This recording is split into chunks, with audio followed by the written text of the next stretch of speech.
It's interesting, isn't it? Not a while ago, we told you all about how Meghan Markle was unhappy with this particular picture. Yes, this one.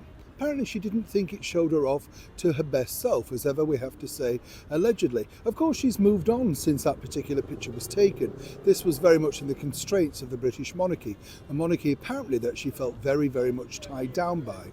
You know, wasn't allowed to leave, passport taken away, car keys. You remember all of that itinerary of things, the problems that apparently she, well, felt engulfed by.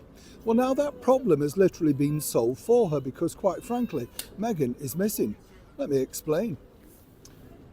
Morning, lovely to see you on this evening, the spring evening, I suppose you might call it now, as we're in March. Well, if you can call it spring, yes. Whatever weather you have, I hope it's okay today.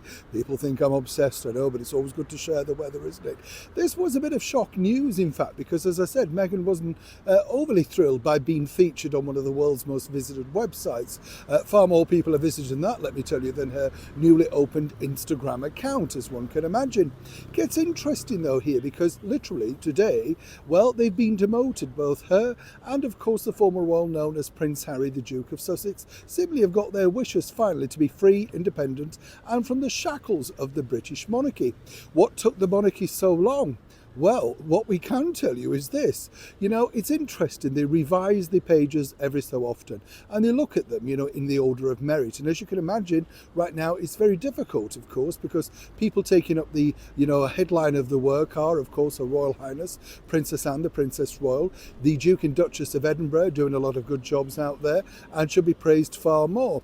Of course, they are making room for other royals who could be imminently joining as working members of the British monarchy.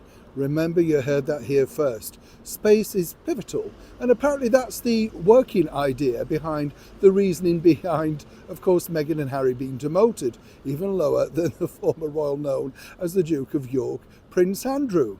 However, that's a nice PR story, isn't it? You know, no two ways about it.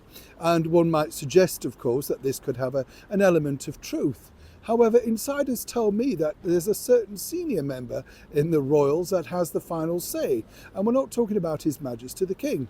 No, we're talking about someone who obviously has the vested interests of the monarchy at heart. Now, they basically, well, you know, look at what the public want. And the public have spoken and said, we don't necessarily want these two non-working royals featured on the British Royal website. It's as simple as that.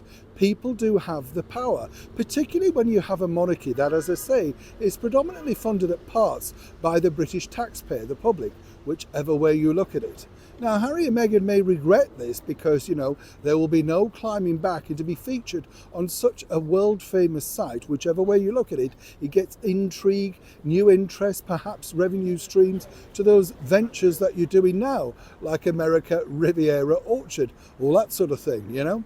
But for now, they are off the picture, and apparently this is all down to the fact that they needed to create space for people that are doing far more valiant work on behalf of the British monarchy.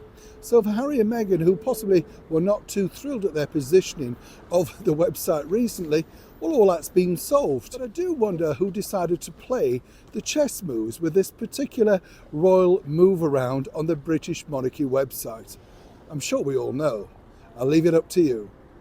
Neil Sean in the very heart of London.